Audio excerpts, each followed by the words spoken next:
નમસ્કાર. કોઈપણ યુવતીની કુંડલી પરથી કેવી રીતના જાણી શકાય કે એમનો પતિ કેવો હશે? અહીં આપણે જાણવાની કોશિશ કરીશું. અહીં સપ્તમ સ્થાન કે જે એમના પતિનું સ્થાન કહેવાય, એ પતિના સ્થાનનો માલિક શુક્ર અહીં 12મા સ્થાનમાં બેઠો છે. 12મું સ્થાન એટલે વિદેશનું સ્થાન કહેવાય, ખર્ચાનું સ્થાન કહેવાય, મોક્ષનું સ્થાન પણ કહેવાય.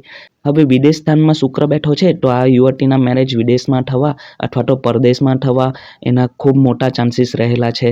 અને અહીં 12મા સ્થાનમાં શુક્ર અતિ વિશિષ્ટકારક થઈને બેઠો છે, જેથી એમનો પતિ લક્ઝુરિયસ લાઈફ જીવવાવાળો અને ધનવાન હશે.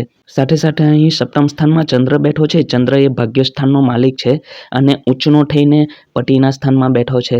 તો આ જાતિકાને ભાગ્યની બાબતમાં અને પતિની બાબતમાં પણ ખૂબ સાથ સહકાર મળશે અને સારો પતિ મળશે. એમનો જે ભાવિ પતિ હશે એ શું કામ કરતો હશે તો એ પણ આપણે જોઈ શકીએ. મંગળ એ પતિનો કારક ગ્રહ કહેવાય અને મંગળ સૂર્યની રાશિમાં બેઠો હોવાથી ગવર્મેન્ટ સાથે જોડાઈને અને પ્રોપર્ટીને રિલેટેડ, કમિશનને રિલેટેડ કામ કરતો હશે. સાથે સાથે મંગળ પણ અહીં ગુરુની પણ દ્રષ્ટિ હોવાથી ભાવિ પતિ સારી પદ પ્રતિષ્ઠા ધરાવતો હશે. અહીં ગુરુ એ સૌભાગ્યનો કારક ગ્રહ પણ ગણાય અને ગુરુ પોતાના જ ઘરમાં બેઠો છે, જેથી એમનો સ્વભાવ પણ આપણે કહી શકીએ કે આધ્યાત્મિક હશે અને ખૂબ સારી પદ પ્રતિષ્ઠા મેળવવાવાળો હશે. અહીં સપ્તમ સ્થાન પર જુઓ તો સૂર્યની પણ એક દ્રષ્ટિ છે. સૂર્ય અને ચંદ્ર સામસામે બેઠા હોવાથી પૂર્ણિમાનો જન્મ છે અને સૂર્યની સામે કોઈ પણ ગ્રહ હશે તો એ ચમકશે. તો સૂર્યની પણ દ્રષ્ટિ ચંદ્ર પર અને પતિના સ્થાન પર હોવાથી આ યુવતી જે ઘરમાં જશે તે ઘર અને તેમના ભાવિ પતિનું ભાગ્ય ખૂબ ચમકાવશે. જુઓ, અહીં એક સમસ્યા એ પણ થઈ શકે કે પતિના સ્થાન પર સૂર્યની દ્રષ્ટિ છે, પણ સાથે સાથે બુધ જે અષ્ટમ સ્થાનનો માલિક છે તેમની દ્રષ્ટિ પણ છે. સાથે સાથે શનિની પાપ દ્રષ્ટિ પણ છે. રાહુની 9મી સંપૂર્ણ દ્રષ્ટિ પણ છે.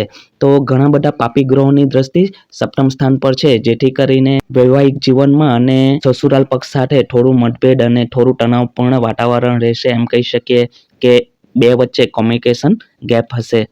પરંતુ આ યુવતીની પોતાની જ વાત કરીએ તો વ્યક્તિત્વના સ્થાનમાં સૂર્ય બેઠો છે અને એક તરફ ગુરુ પોતાના જ સ્થાનમાં બેઠો છે અને એક તરફ શુક્ર પોતાના જ સ્થાનમાં બેઠો છે. આ બંને શુભ ગ્રહ વ્યક્તિત્વના સ્થાનની આજુબાજુ બેઠા હોવાથી શુભ કર્તરી યોગ બનાવે છે.